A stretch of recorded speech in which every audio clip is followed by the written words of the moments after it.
two little buttons. Okay, Okay, the up makes it go up, the down makes it go down. okay, that's the left hand. No. Oh, left-hand side? Yeah. the Yeah, two okay, buttons. two little buttons, yeah, right. Yeah. Two little buttons. Okay, very good. Right, so, anyway, I'm sorry, I was looking at it from my perspective, it's the left and right. You're looking at it, yeah, okay. Anyway, all right, so, we, again, because it is summer, and because we're gonna cover Job, Song of Songs, Ecclesiastes, we just cannot take a look at every verse.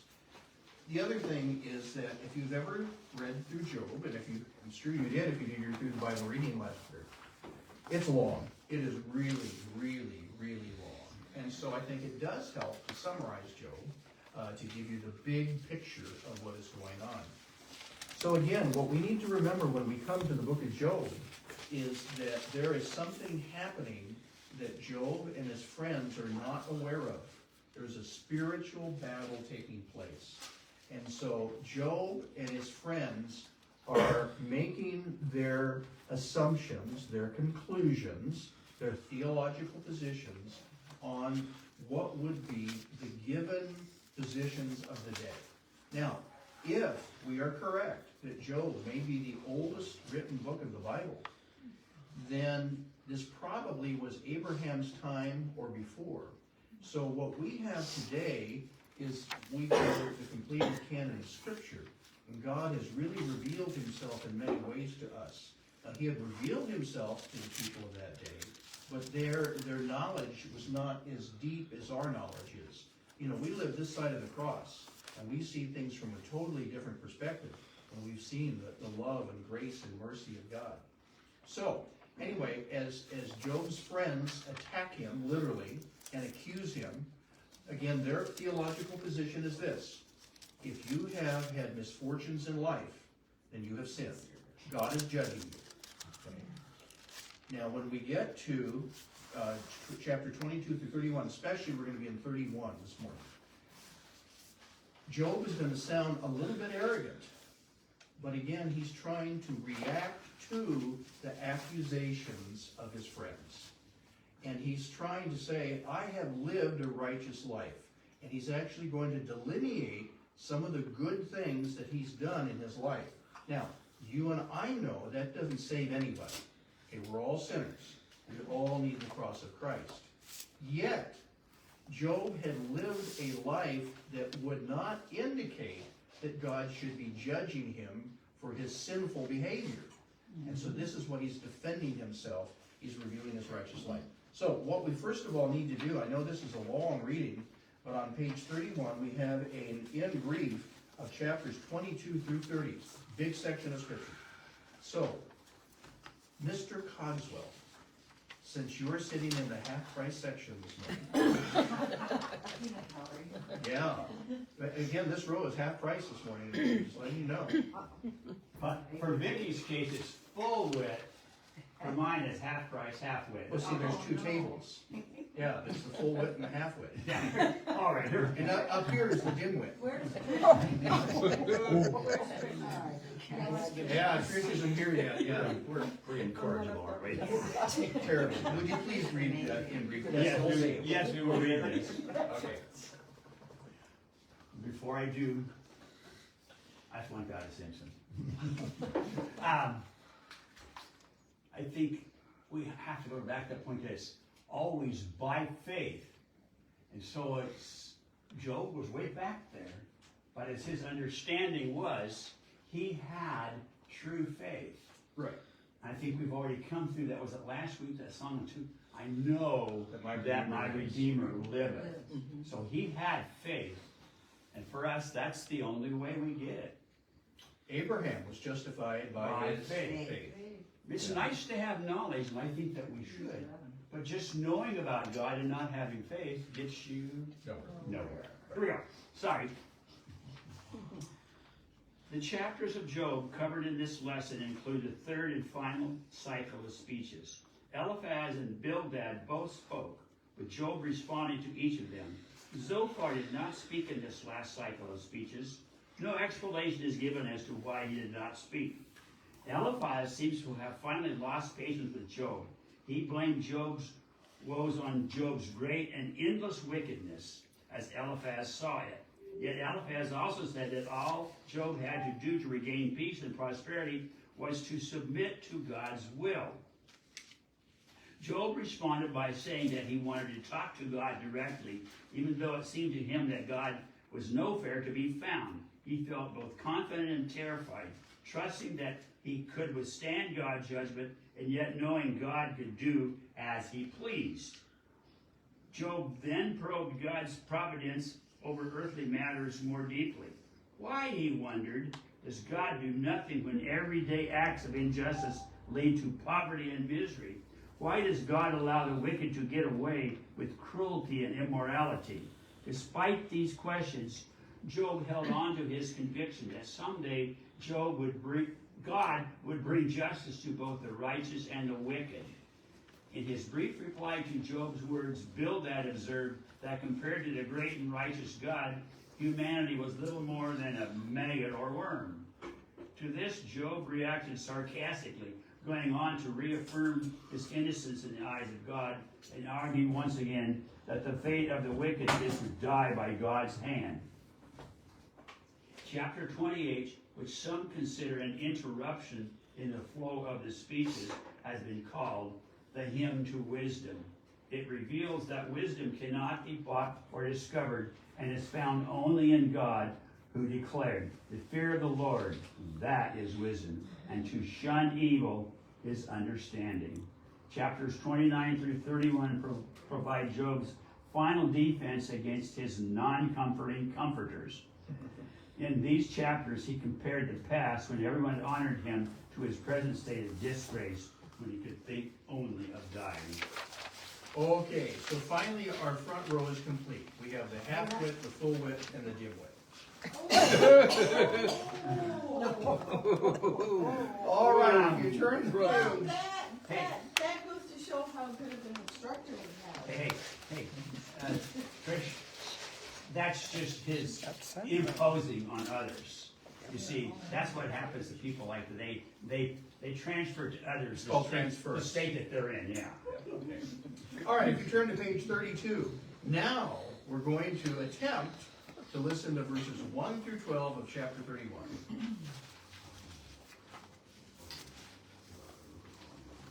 Oh, it went out there.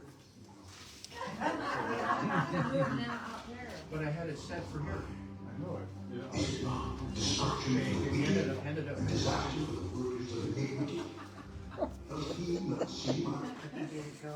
Outside?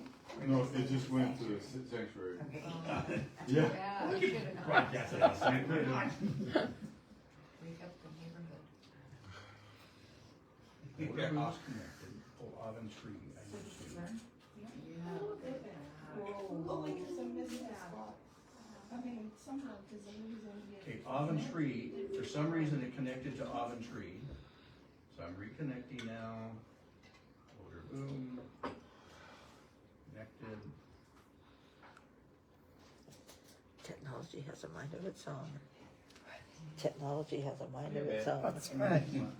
My ways and count all my steps. If I have walked with falsehood, or if my foot has hastened to deceit, let me be weighed on honest scales, that God may know my integrity. If my step is turned from the way, or my heart walked after my eyes, or if any spot adheres to my hands, then let me sow and another eat. Yes, let my harvest be rooted out. If my heart has been enticed by a woman, or if I have lurked at my neighbor's door, then let my wife grind for another, and let others bow down over her, for that would be wickedness. Yes, it would be iniquity deserving of judgment, for that would be a fire that consumes to destruction, and would root out all my increase. Okay, very good. So here is the first list that Job denies. So he is denying that he has fallen into these particular sins, into these traps. Okay, and so we're going to talk about lust, deceit, and adultery. But what I think is very interesting, first of all, is on page 32 of your study guide, there is a whole column on fertility goddesses in the ancient world. And believe me, it seems like there's nothing new about our modern society. Our modern society is all about sex. And it seems like back then, it was all about sex. So could somebody read that column for us? In declaring his practice of avoiding lustful stares, Job used a word translated girl in Job 31:1 that was sometimes used of pagan goddesses. This is one fact that has led some Bible commentators to conclude that Job was perhaps alluding to the fact that he did not participate in the worship of fertility goddesses. There were numerous fertility goddesses worshipped throughout the ancient world. As early as the 2nd millennium BC and for centuries afterward, certainly in Job's time, these idols had their followings. The Old Testament mentions Astarte, Anat, Ashtoreth, see Judges 2:13, Ishtar, and the Queen of Heaven. Also, God in Deuteronomy warns the Hebrews against worshiping Asherah. The worship of fertility goddesses often involved lewd practices, so Job would have known that anyone engaging in such idolatry would also be guilty of immorality. Right. So again, one of the big reasons that God warned Moses and the children of Israel about returning to the land was that the peoples of the land were idolatrous. And if they did not cleanse the land, if the idolatry were allowed to persist, they would adopt it. And that's what they did over and over again until the Babylonian captivity. When they returned from the Babylonian captivity, they were not always living in faith. In fact, they developed this whole Pharisaical, ultra-religious system, but they never again went into idolatry, which is very What's the interesting. first thing that Jeroboam did when he got to be king of Israel? He made golden calves And set them up. And then he set up Asherah Right. poles all over the country. And we just And we read don't about, need to even go into what they were doing by those poles. no, and then we just read about Ahab and Baal worship. And so, yeah, it was really bad. It really was.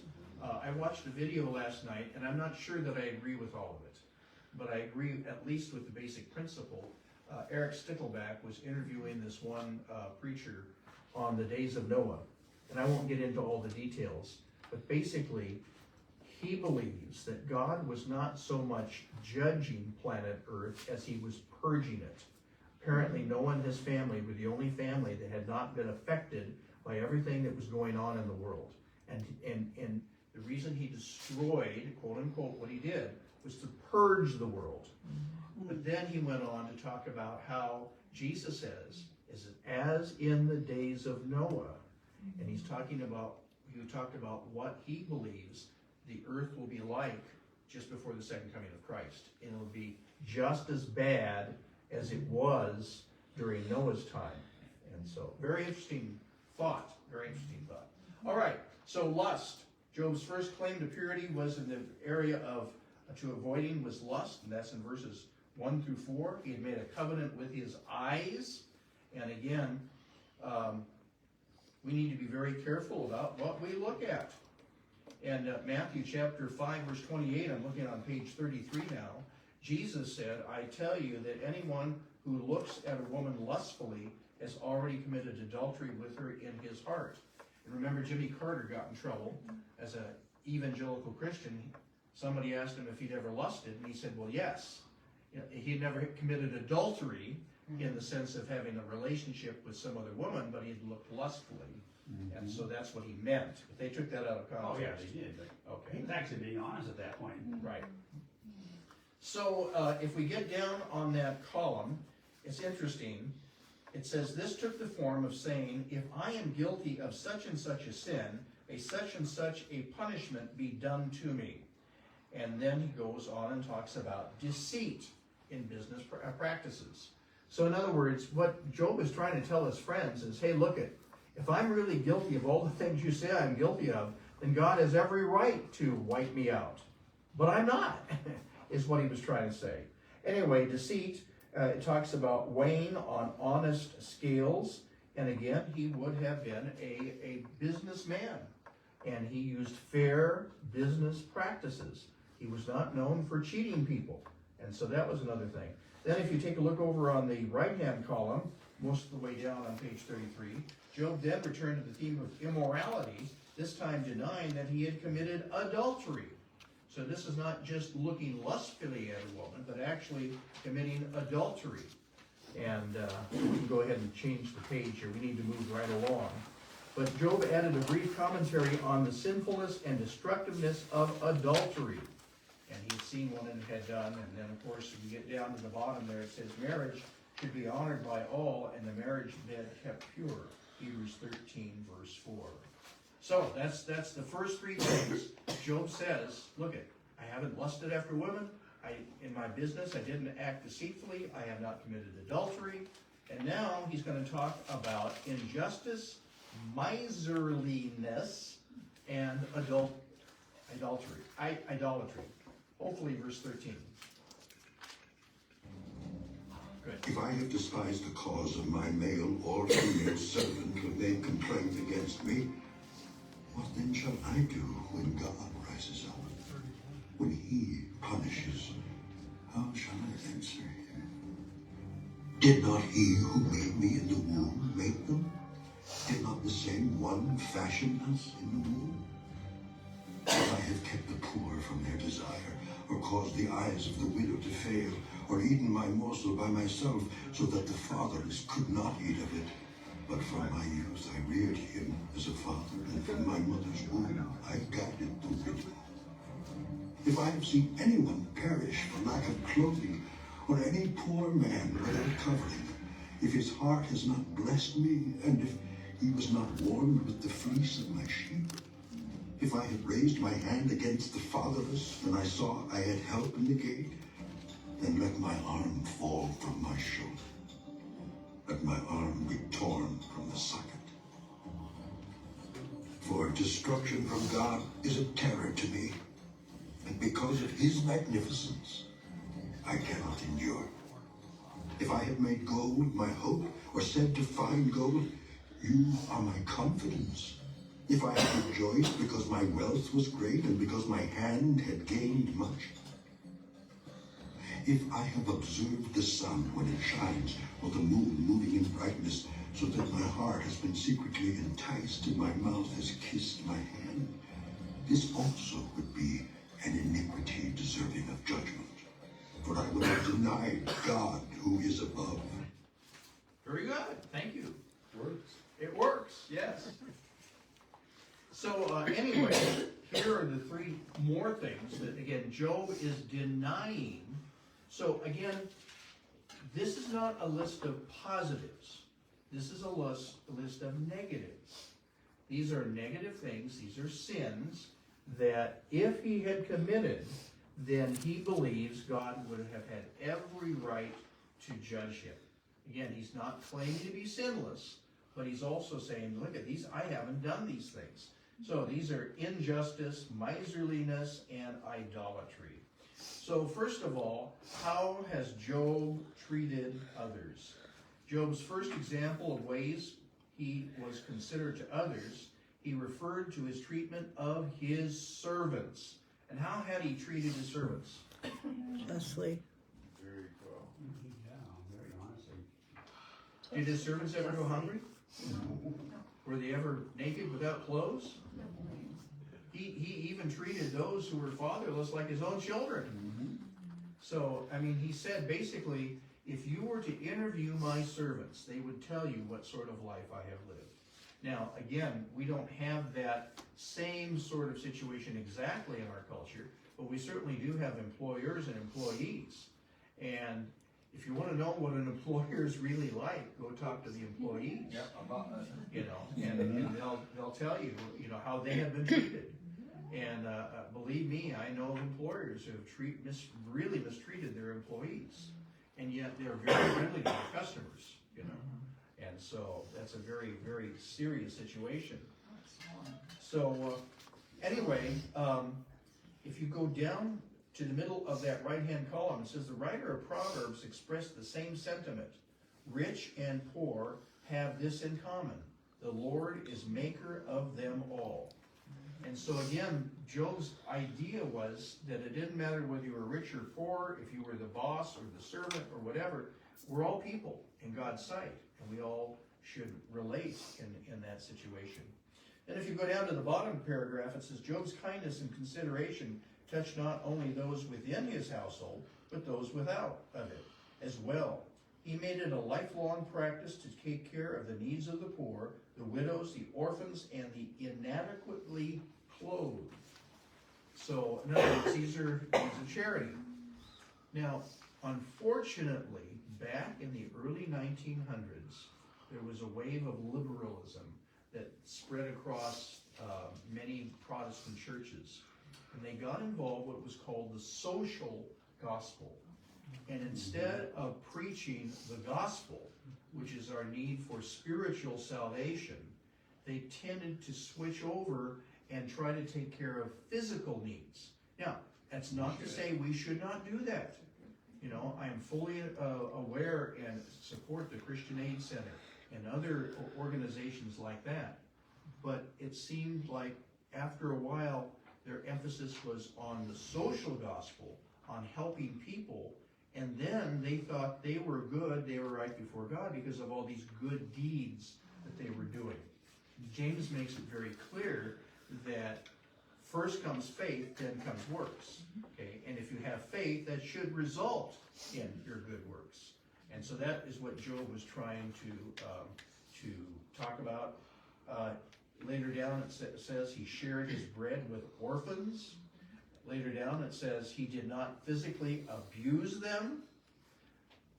Later it says that he assisted widows. Then later it says he provided warm, homemade clothing for those who might otherwise have perished in the cold. And then further down it says, after listening to this kindness, Job again uttered an oath. He said that if he had been unkind to the disadvantaged, then let my arm fall from my shoulder, let it be broken off at the joint.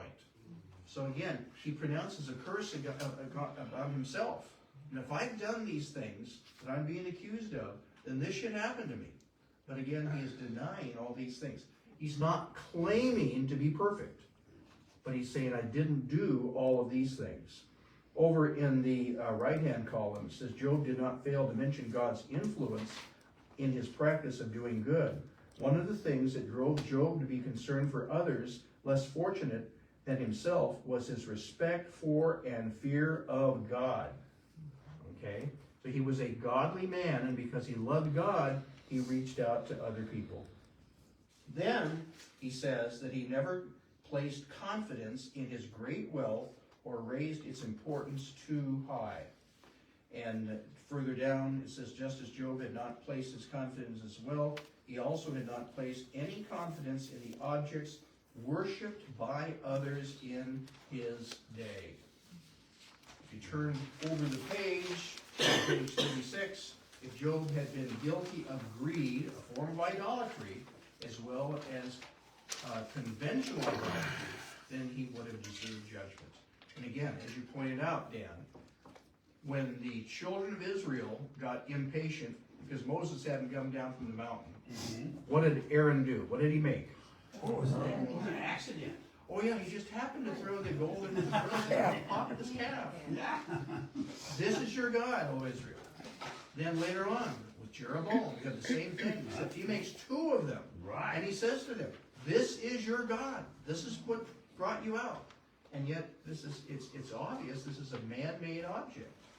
And so, this was very, very tempting in Job's day. It's very tempting in our day. It's very tempting in our society to get too hung up on our personal possessions, our personal wealth, putting our trust in them instead of the Lord. So, Well, our liberal society says the government will take care of you.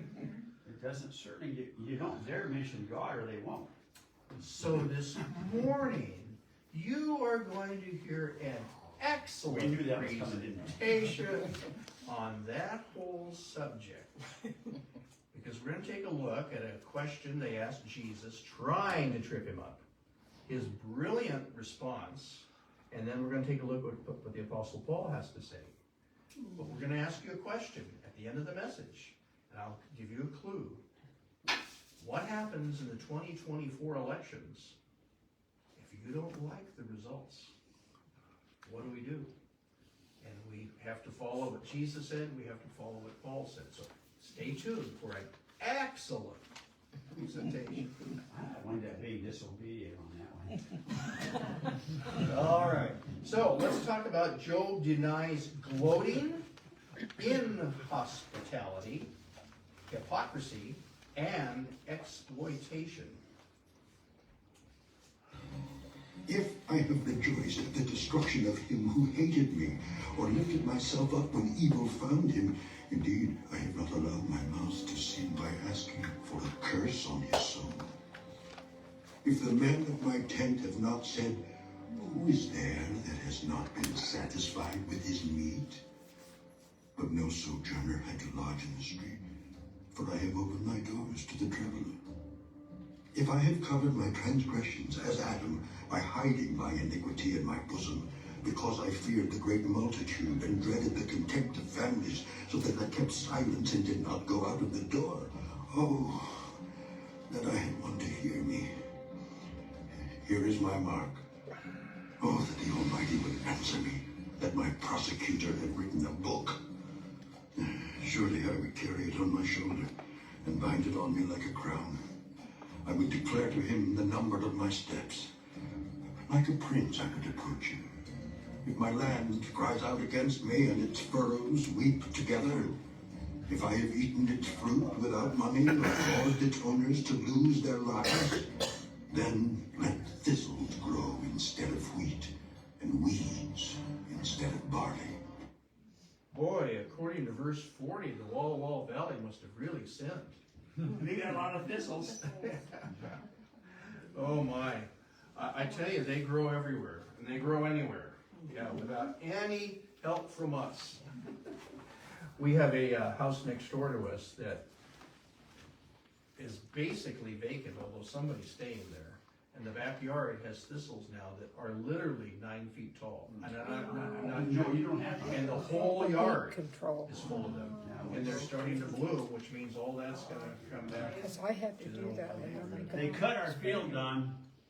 I know. Oh, God, yeah. There was a field that we pass every Monday, Sunday and Thursday coming into town out there by the corner on Plaza Way. It was totally thistles, definitely higher than my head. Guy finally cut them. Just literally, probably an acre. Wow. Okay, so Job concluded his final speech by making more claims of purity and by pleading with God to render a verdict. Continuing to build a case for his righteousness, Job argued that he was not tarnished by harboring bitterness toward his enemies. And again, our society today is full of anger and bitterness. And forgiveness is one of the hardest things, I think, for people to apply. Again, as you know, for many years I was a chaplain at the VA Medical Center, and I dealt with many people who came through our chemical dependency treatment unit. And they had multiple issues. They were addicted either to alcohol or drugs, but their addiction was the result of something else that had happened in their life. And so if they became clean and sober, then all these other feelings would rise right to the surface. And so we called that a dual diagnosis. And some of them were actually sent to another center to help deal with those issues and then come back again and deal with the issue of the addiction. And so I many times talk to individuals and I encourage them to forgive whomever had deeply either physically or emotionally hurt them. And some of them just wouldn't. Yes, Some Laura? angel just got their wings. That's a great line. Wow. Wow, it's a wonderful life. Yeah. Anyway, they would look at me point blank and say, no, I can never forgive them. And what I realized was they're going to be back. because again, they could not deal with this bitterness and angerness and hurt in their life, and so they were self-medicating. And again, as soon as you stop self-medicating, all this rises to the surface. Well, Job says that he has not done that. He's not guilty of that. So once again, Job's example follows Jesus' teaching in the Sermon on the Mount, is a challenge to Christians. Like unbelievers are often weighed down with bitterness toward people in their place of employment, church, or hometown. The life of Job challenges us to truly strive to follow Jesus' call to love your enemies and pray for those who persecute you. And that is not human nature. Okay, that is not the deeds of the flesh. That is the deeds of the Spirit. And only the Holy Spirit can do that in our life. Okay, then as a reminder of his goodwill to others, Job freely echoed what he had mentioned earlier, that his servants always went hungry. He never had enough food to eat at all. Wrong. What translation is that? Oh, I'm just looking here. See, it's hard to read. Second opinion. Oh, I see. That his servants always had enough to eat, and that he was always hospitable to strangers. And so again, we in our society have a philosophy that we help those who can help us. But if somebody can't help us, forget about them. But that's not what Jesus said, and that's not the way Job was living. Okay? In those days, hospitality was extremely important. So do you remember Abraham, again, who may have been a contemporary of Job, and he's in his tent, and these 3 strangers show up one day. And what does he do? Feeds them. He gets out his shotgun and scares them away, right? No, he welcomes them in, he feeds them, he's hospitable to them, and later realizes, oh my gosh, this was the angel of the Lord. You know, this was his angels who was with him. So, but anyway, that was an example of hospitality. So, did you lose it? We don't need it anymore. Right, yeah, just turn it on. All you have to do is close the lid. I was just getting ready for transmitting some music out there. Oh, no problem. Okay, so getting down to the next paragraph, Job's next claim to purity was that he had not been insincere or double-minded. What does the New Testament say about a double-minded person? He's unstable in all his ways. He's unstable in James. all of his ways, exactly. And so many of us are double-minded. We need to be single-minded. It is so tempting, you know, my heart says I will not do it, but yet every once in a while it's just so tempting to stick your toe back out there in the world. Mm-hmm. And as soon as you do, yeah, you'll be double-minded. Yeah. So, what is double-minded? Say that again. You want to give her a definition of being Double-minded? double-minded? Just trying to have it both ways. I have a granddaughter who's a believer, lovely girl, brilliant, beautiful. She's a believer, but she certainly wants to keep one toe in the world because it's fun out there. Oh, okay. So, so Job, again, in his day, probably a lot of it had to do with the fact that he didn't just say one thing and do another. Okay, he was not a hypocrite. So a hypocrite definitely would be double-minded, at least double-speaking. I think that being a very practical example is Christians going to low-level movies. Oh, it's okay, it's just a movie. No, you're looking at the double-minded stuff. So it says in our study guide, in essence, he had always been straight with people about his real opinions. He did not try to conceal his sins from others, but rather freely confess them. So that was part of the issue here. All right, if you go on, it says that he exploded with a plea to God. Oh, that I had someone to hear me. And later on, basically, it was, where is God? So it was almost as if he felt like God had shut the door and that he wasn't getting through with his prayers. But again, he had no clue of the background of the situation. One of the dangers in reading the Bible, folks, I want to encourage everybody to read the Bible, is to just pick up the Bible, open it, and just start reading some verses. Okay, so if you read just this, you might say, wow, God must really be unfair. He won't answer prayer, you know. But you have to read the entire book of Job to get the context. And again, the context is there is a spiritual war going on between God and Satan. And Job is caught in the middle, and they don't understand that. So God knows precisely what's going on. God cares about what's going on, even though Job doesn't realize that God cares what is going on. So Job was willing to put his own signature on his defense if only God would take up his case and give him an answer. And I like what your study guide has to say over on the right-hand column of page 37. Part of his plea to God, asking for a reason of suffering, Job said, I sign now my defense. Literally, Job was putting his taw, the last letter of the Hebrew alphabet, his mark or signature. So we have a tendency to quote the New Testament. We talk about the Alpha and the Omega, okay, which is the English equivalent would be to A to Z, or if you're a Canadian, A to Z. But that's the idea. And so when he put his taw on something, I think it's an expression like today somebody will hand you something, they'll say, put your John Hancock on this. Well, obviously they don't want you to write John Hancock, okay? But that comes from the Declaration of Independence because he signed bigger than everybody else. So it became a famous signature. George would be sure to see. Yeah, so Big King George with his eyesight would be sure to read his signature. Yeah, John Hancock. But anyway, so he literally says, look it, I would be willing to put this defense in writing and sign it and give it to God.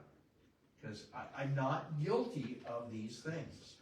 By the way, on the bottom of page 37, there is a little box entitled, Putting Out the Welcome Mat. Would somebody read that for us? In Bible times, when the speed of land transportation never exceeded the pace of a horse or camel, anyone traveling more than about 20 miles could plan on at least one overnight. Inns were few and often had poor reputations, so travelers generally either had to sleep outdoors, a sometimes dangerous proposition, or else hope for an invitation from a stranger to sleep in a house. Suffering Job claimed that in his better days he had been a householder of the generous, welcoming type. Hospitality was a virtue promoted by the Old Testament as it was in ancient culture generally. Biblical examples of hospitality abound. For example, the patriarch Abraham once handsomely entertained 3 visitors who turned out to be visitors from heaven. And later, Abraham's nephew Lot took him to these same visitors. The New Testament carries on the Old Testament's promotion of hospitality. The writer of Hebrews urged believers, do not forget to entertain strangers. So there's a story in the Greek scriptures about a young couple named Joseph and Mary. And Mary was very, very pregnant. And they showed up in Bethlehem at the time of the census, and the caravanserai, which would have been the inn, was full. And so they went looking for a place to stay. And the town was full of people who had gone to the village of David, because they were of the lineage of David, to do the census. So finally they said, well, there's the stable, which was probably a cave, where the shepherds kept their animals at night. And you can go in there, you know, you'll be out of the weather, there's straw. And there was probably a stone manger, not a wooden one like we portray. And Mary ended up giving birth to this little baby whose name was? Jesus. And he was laid in the manger, wrapped in swaddling cloths. And anyway, so he would have been basically this sort of a situation, yeah. And so many times in the Middle East, Tom Bodette did not exist, and he did not leave the light on for him. Okay? So there was no Holiday Inn Express, and so literally people were dependent upon the hospitality of others. Now there's some negative stories in Scripture too. of what happened. Remember the Levite's concubine story? Oh, that's horrible. Horrible story. Okay, but again, the gentleman was trying to show hospitality to the Levite at least. So anyway, so Job was saying, look, you cannot say that I was inhospitable, because when things were better, I took care of people who came to my door.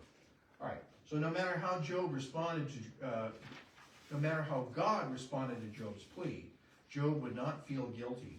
He had gone out of his way to demonstrate how he had lived a life of righteousness. He would not have any trouble giving an account of all his thoughts and actions. Indeed, Job claimed he would be willing to approach God as a prince might approach a king and a ruler, who also the prince's father.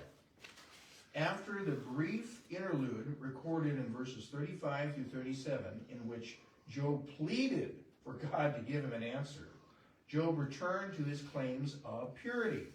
This time he said that if his land were given a voice, even it would not accuse him of exploitation. Going a step further, Job explained that he had never cheated his land's reapers out of their hire, nor the land's tenants. So, in Moses' day, as he gave the Levitical law, they had something called the sabbatical year. And during the sabbatical year, it not only affected people, and it affected debtors, it also affected the land. They were supposed to let it lay fallow. They didn't do that. No, they didn't. Okay? For 490 years. So every 7 years they were supposed to leave it fallow. They didn't. So 7 into 490 is 70. So God sent them away to Babylon for 70 years so the land could rest. And then he brought them back. Okay? So what did it look like when Mark Twain arrived? Oh my goodness. Yeah, and again, Amir, our good buddy from Behold Israel, has made comments about Mark Twain's writings many, many times. And then also the Messianic Jewish Jonathan Cahn. Yeah, come on. Yeah, he also talks about the significance of the year 1867, was it? Something I like believe that? so. Yeah, that Mark Twain visited Israel. But anyway, he said it was just a wasteland. And, you know, there were very few Arabs living in the land back then, because who would want to live there? No one could live there. But once the Jews returned, they started draining the swamps where it was wet. They invented drip irrigation for where it was dry. The land started to bloom. Suddenly, all of these Arabs started coming for jobs. Working for the Jews. Yeah, things were great there. And so, yeah, it's interesting that although they claim it to be their land, they didn't do anything with it for many, many, many years. It's very interesting that cattle could not do that, but it's very easy to overgraze with sheep and goats. Yeah. And basically, from my history, says that's what, for centuries of overgrazing, turned it into just a land of desolation. Well, it was also denuded of its forests. And so today, when you go to Israel, at least if you're on a tour, they take you to one of these forests. And I went and bought a tree and planted the tree myself in the Golani forest. And hopefully it's a lot bigger today. But yeah, they actually had the trees on this table for you. They had holes dug, and you were able to go and plant them yourself. But this is one of the ways that they are reforesting, especially northern Israel. And it's amazing what was growing today. And God certainly promises people, I'm sending you to a land flowing with milk and honey. And they didn't follow his ways, and look what happened to their land. So one of the techniques of terror that the Arabs developed is they had these balloons with fire, and they let them loose, and they fly over the Israeli territory and fall into these fields and catch the fields on fire. And so, yeah, that's part of their destruction, is burning up the fields as well. So anyway. All right, so climaxing his litany of ifs and thens, he made a vow. If his claims of freedom from gloating, inhospitality, hypocrisy, and exploitation were not true, then only weeds and briars should grow in the fields that had yielded the wheat that had fed him, his family, and those who he cared for. So yeah, may the land be cursed. And planet Earth is cursed today, as you know. And if you've ever tried to grow anything, weeds grow very, very well. Okay, your plants will die, but your weeds will. All right, in this way, Job ended his speech, perhaps thinking the debate with his friends was over. Not. But then a young man who had joined the circle and had remained silent up to this point decided to speak. Now it was Elihu's turn to have his way. And the plot thickens. So anyway, next week we'll get into the rest of that. So did you switch the